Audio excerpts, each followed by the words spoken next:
Hello and welcome back. So right now we can have an enemy run down the track and the turrets start tracking him. And my plan for this episode was to work on these missile towers. They're going to shoot out a missile and it's going to fly around and target an enemy and then fly toward that enemy and explode on impact. But now what happens if that enemy dies? Well, I would like for the missile to automatically find a new enemy. And the way we have things set up, we're not really detecting multiple enemies in the targeting script. We only have the one enemy that we sort of like dragged onto that slot, and so we want the towers to be smarter and we want the missiles to be smarter. But this poses kind of an interesting problem because let's say these circles are the enemies, and these squares are like helper objects. So we have like the lighting, the any sort of management objects. And then we also have our towers represented by these triangles. And then we also have all these hex tiles. And you can see pretty fast the scene has a lot of game objects. And so when we look for an enemy, I don't think we want to search through all of these game objects, especially if we're doing that every single frame, especially if we're doing that for every single tower.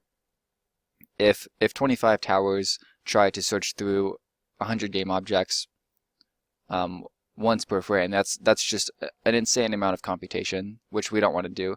So there's a few different things we could do. Like we could create some sort of system where each time an enemy spawns, it could register itself with the new system, and then the towers could contact that system and then just search through the list of enemies for the closest one. Or we could have a wave manager, and each time it spawns an enemy, it could keep track of that enemy, and then the towers could contact the wave manager. And I think that's the way we should go. That way, that seems like the most intuitive way to go about it. But we're not quite ready to make a wave manager because we don't really have enemies yet. Right now, we just have these cubes. So I think first I'm going to tackle creating better enemies. And then we'll create the wave manager, and then we'll set up a situation where the towers can contact the wave manager and find the closest enemy, and then we'll use the same system for the missiles. So first we're going to make the enemies. So let's go to Blender,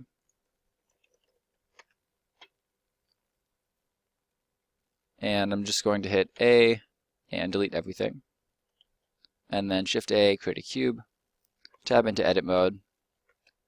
And actually, while I'm in object mode, I'm going to hit RX minus 90, Control A, apply rotation and scale, and then RX 90. And so that way, the weird rotation issue is already taken care of, and we can still edit the model, and everything will look the same between Blender and Unity.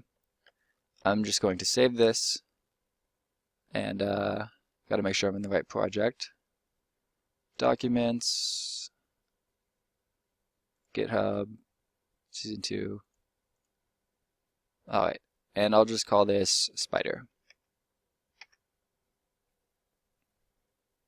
And this is a little bit more of an advanced episode.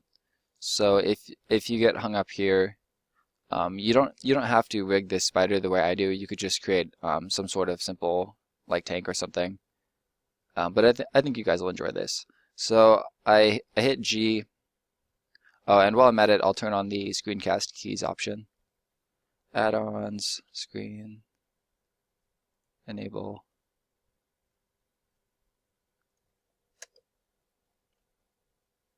Alright, now you guys should see what I do down here in the 3D viewport. Alright, so G to move this around, middle click to lock the axis to the Z axis. I'm going to scale that in, and I'm just going to hit Shift A and create another cube. Drag this over, drag it up, scale it down, and I want to create some sort of like Spider Mech type thing.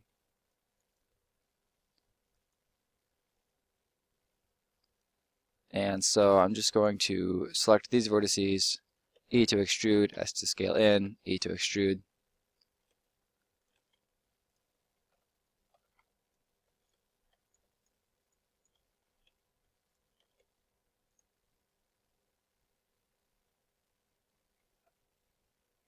Alright, I think that looks fine for one leg. And we can change this later if we want to. So I'm just going to hit Control L to select the whole leg, Shift D to duplicate, middle click to lock the axis to the x-axis. And I want this to be symmetrical, so instead of doing that, I'm just going to leave edit mode, go to this wrench tab, add a mirror modifier, and I want it to mirror across the y-axis as well as across the x-axis. Oh, that's weird. I guess since we applied that rotation earlier, we want it to mirror across the z-axis, like that. And now I can still move this around and position it where I want it.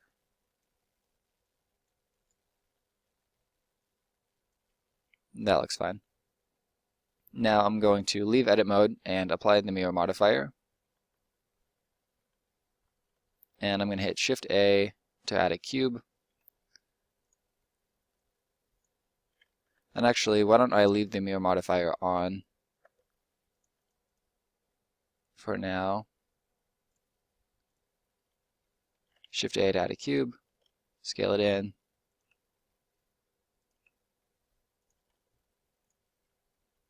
Now I want to rotate around the z-axis to about there.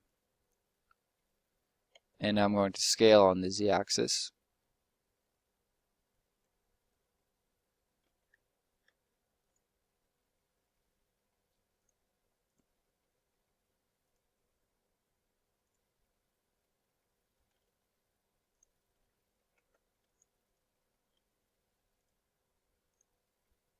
And I want to move these in so I can actually change this to the normal transform orientation.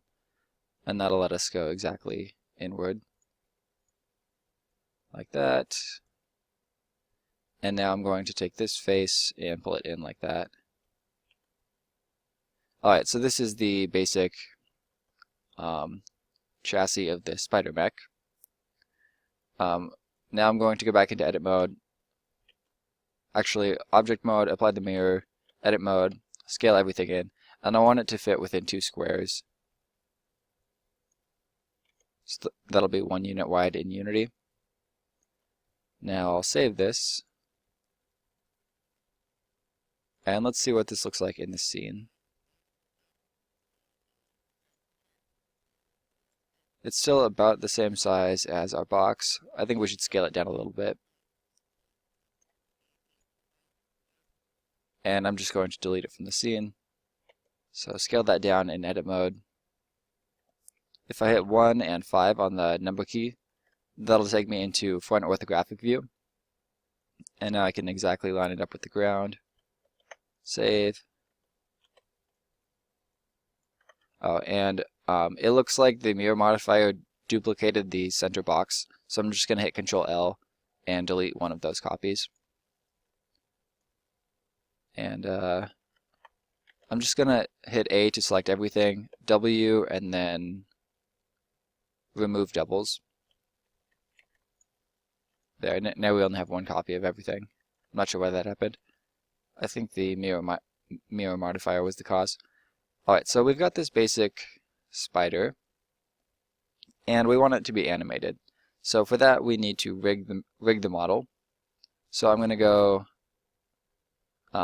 stay in object mode, then Shift A, add an armature. And I want a single bone. And usually I find that it's kind of difficult to line up the bones. So I have a few tricks for that. So first I go to the bone tab here. Sorry, the armature tab, and then I click on X-ray. And what that's going to do is it's going to let us see the bone through the model.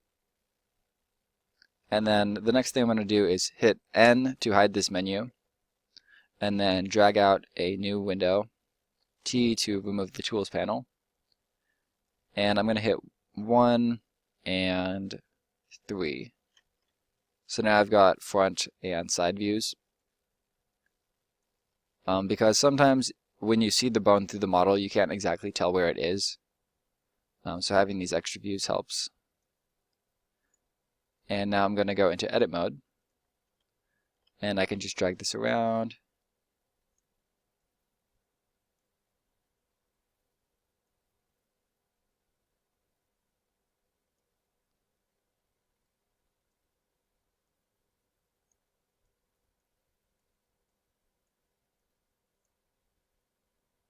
Easy enough. And I can just duplicate that bone by selecting the whole thing and hitting Shift D.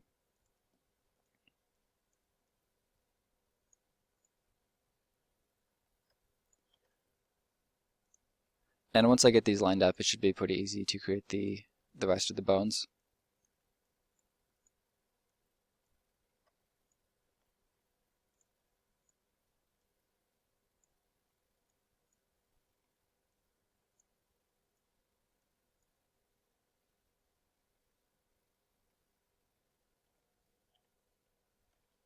And that's 7 on the numpad to go into top view.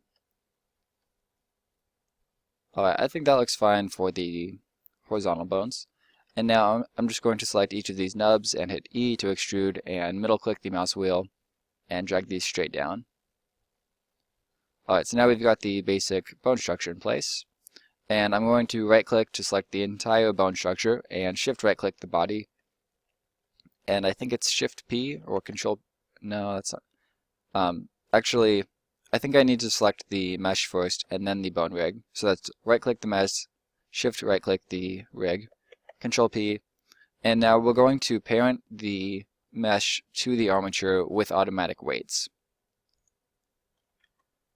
And so now if we go into pose mode, if this worked correctly, we can hit R and you can see it starts deforming the mesh when we move the bones. And I don't like the way that that's deforming. So there's a few things we can do here. First, I'm going to hit A and hide the bone mesh. Then I'm going to go back to edit mode on the model and create some wing loops here. So that's Control R. And if we create these loops, it won't deform so crazily. And since we already applied the mirror modifier, we just have to do this one by one. Sometimes I get weird results when I try to attach the armatures with the mirror modifier, so I try to just apply that beforehand.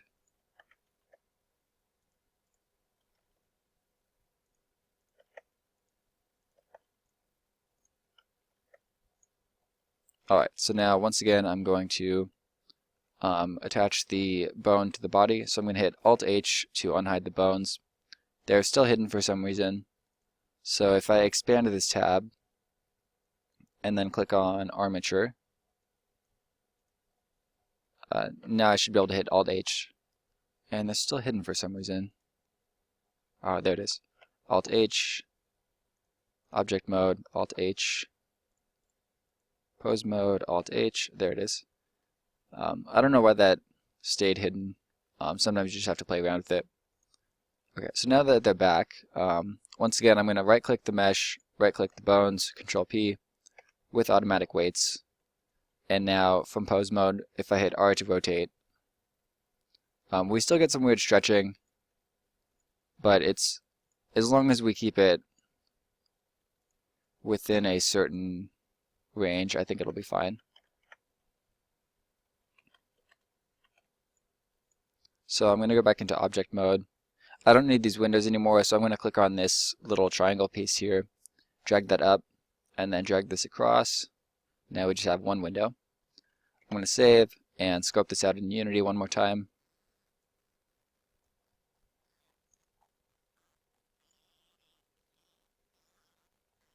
And I think that's a fairly decent size.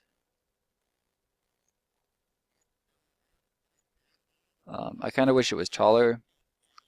We could also do that in Unity though. That's just that simple. So what else? I think I'll cut this video off here and I'll talk about animating it in the next video. So if you have any questions, let me know. But for now, we have a rig with a simple armature.